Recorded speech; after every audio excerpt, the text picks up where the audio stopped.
Did an off-season swing tweak propel Ryan Bliss into top prospect status in 2023? Stay tuned to find out.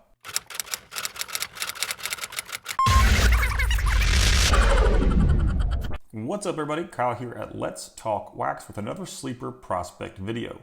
In this series, we take a deep dive into some of the most undervalued minor league prospects in the sports card hobby. In today's episode, we're going to take a look at Arizona Diamondbacks second base prospect Ryan Bliss. Bliss was drafted in the 30th round of the 2018 draft by the Boston Red Sox out of True County High School in Georgia. He didn't sign and chose to honor his commitment to Auburn University, playing 3 years in the SEC for the Tigers. Over his 3-year career in the SEC, Bliss was good for a .328 batting average with a 186 ISO and a 22.5 K rate. His junior year was his best year to date, where he hit .365 with 15 homers, 14 doubles, and 6 stolen bases, earning himself a $1.25 million signing bonus as the Arizona Diamondbacks' second-round pick in 2021. At age 21, Bliss spent the majority of his opening season in Low A, where he put up some solid numbers, hitting .267 with 6 homers, 10 doubles, and 13 stolen bases across 182 plate appearances. He entered the 2022 season at Hillsboro, the Diamondbacks' High A affiliate, but struggled in his first taste of the upper minors. Bliss hit .214 with a 130 ISO, a 24.4 K rate, and a 2.74 K to walk ratio, which were underwhelming numbers at best for a 22-year-old at that level.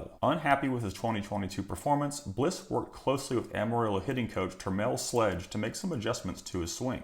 In a recent Baseball America article, he discusses how he was a bit greedy at the plate in 2022, creating some unhealthy habits within his swing. He states in the article, "Last year I was uphill the whole time. My shoulder tilt was uphill, which caused me to spin off balls and be under everything. This year, working with Sledge, he's been helping me get my tilt down and my front foot down earlier, which causes me to be downhill and drive balls at more of a line drive angle." The article also mentions how his approach has changed at the plate. His focus has been driving balls over the second baseman's head in order to keep his swing shorter and to get the pitches he was missing in the past. His new approach has paid off substantially at the plate in 2023, where he's currently raking. Let's take a look at how Bliss's numbers stack up against other players in the minor leagues. He ranks number 1 in all of AA with a .364 batting average, 78 hits, and 47 runs. He ranks number 3 among all minor league players with 150 plus plate appearances in average and hits.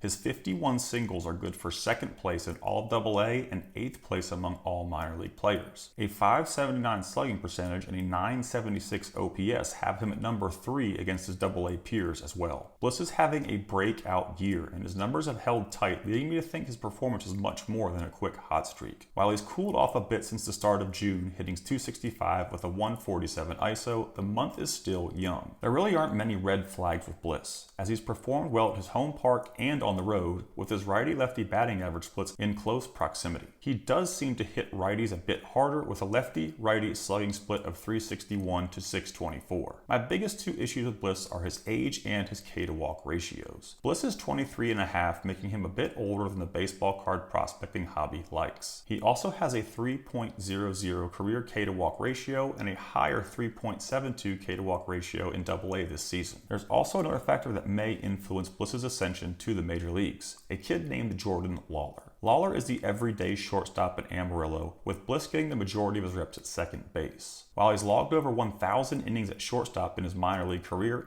he looks to be trending more towards second base later in his career. Defensive versatility could help him crack into the MLB this season as an infield utility player. While Lawler is off to a hot start in the month of June, he hasn't exactly played to his full potential yet in 2023. As I mentioned before, sleeper prospects are usually a long shot, but there isn't much risk when you consider how cheap they are. Bliss's first chrome autos are selling for around $10 to $15 right now and can be found in 2022 Bowman, a hot release as we jump into the early stages of LE Mania. If you guys enjoy my content and you want to help support the channel, be sure to check out my Patreon page. I'll put a link to it in the video description.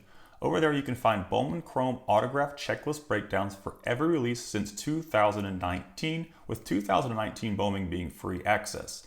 I also have access to a top 100 Bowman Chrome autos list, a top 100 Bowman Chrome autos under $50 list, a private Discord server, and early access to all of my YouTube content. As I mentioned, if you want to help support the channel, I'll put a link to my Patreon page in the video description. I appreciate all the support over on Patreon, especially from my level 3 sponsors, as you can see below. If you guys enjoy my videos, don't forget to subscribe so you don't miss anything I put out in the future. Have a great day.